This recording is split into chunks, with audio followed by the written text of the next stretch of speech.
At midnight, Iran launched its much-anticipated attack against Israel. The country launched hundreds of explosive drones and missiles on Israel.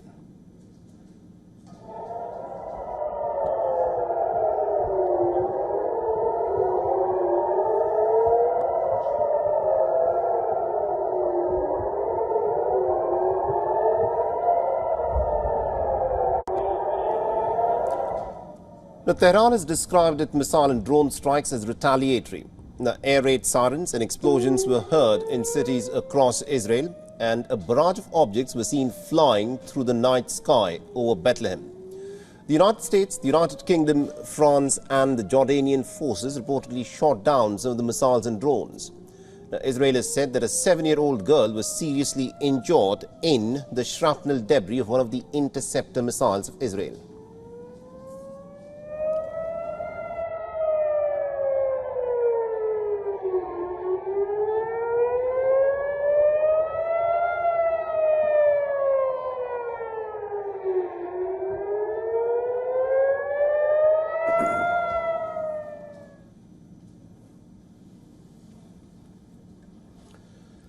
Now, according to the Islamic Republic news agency, missiles hit an airbase in central Israel. Now, the attack has come after Iran's consulate in Syria's capital Damascus was bombarded, and many senior Iranian Islamic Revolutionary Guard Corps commanders had been killed in that attack.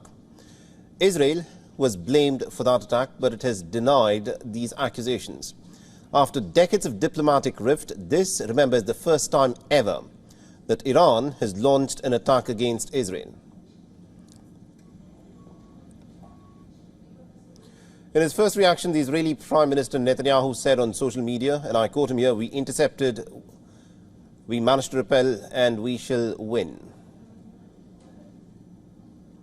Now, the Israeli military's chief spokesperson has also released a statement saying that more than 300 projectiles were fired, out of which 99% were intercepted. This is a severe and dangerous escalation. Our defensive and offensive capabilities are at the highest level of readiness. Together with our partners, the Israel Defense Forces is operating at full force to defend the state of Israel and the people of Israel.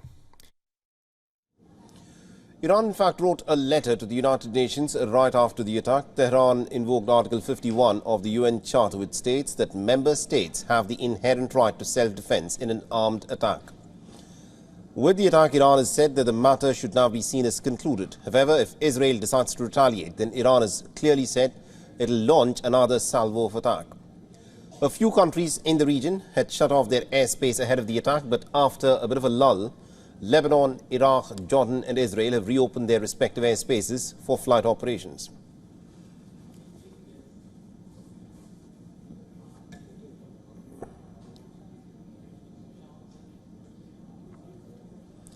And for more on this, we are being joined by WION's correspondent in Israel, Jody Cohen, who is joining us from Ra'anana. Jody, now what is expected to happen from here on? What is likely to be Israeli response?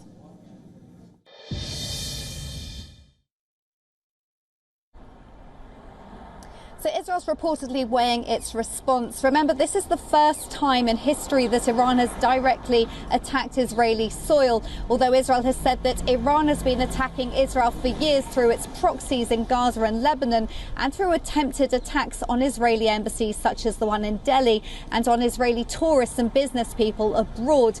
Now, this has been seen by experts as a significant shift in Iran's strategy. The Security Cabinet in Israel has authorized the smaller War Cabinet to make decisions on Israel's response, because that would be quicker than going back to the Security Cabinet. And the War Cabinet is meeting later this afternoon. Now, the UN Security Council is also going to be holding an emergency meeting on Sunday, and that's at Israel's request. Secretary of State Blinken has said that the US commitment to Israel's security is ironclad. The US condemned Iran's attack, but President Biden has reportedly told Prime Minister Netanyahu that the US won't support a counter-attack. Now, Prime Minister Netanyahu took to X and said, "We intercepted, we blocked, and together we will win." And that appears to suggest that Israel's response would be coordinated with its allies. For all the latest news, download the WION app and subscribe to our YouTube channel.